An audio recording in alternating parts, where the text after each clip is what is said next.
Tripartite Wage Board, sa Regional Tripartite Wage Board, patuloy yan, hindi tumitigil yan. Patuloy na tinitignan at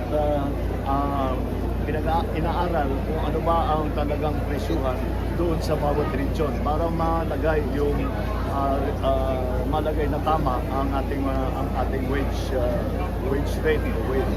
Kung kailangan ng wage hike kung magkano.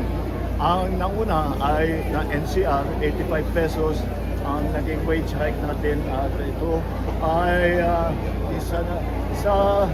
again sa buong kasaysayan ng Pilipinas ang pinakamaraming pagtaas ng wages dito sa lalo na sa Metro Manila ay sa nakaraang 4 na taon nakapag-sople na tayo sa 200 pesos lahat-lahat.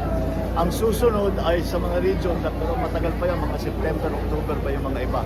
Kaya pagka natapos na sila sa kanilang pag-aaral, ay lalabas na rin natin yung ating mga naging resulta at kung ano ang rekomendasyon ng ating tripartite wage board sa iba't ibang region para titingnan natin na maganda ang magiging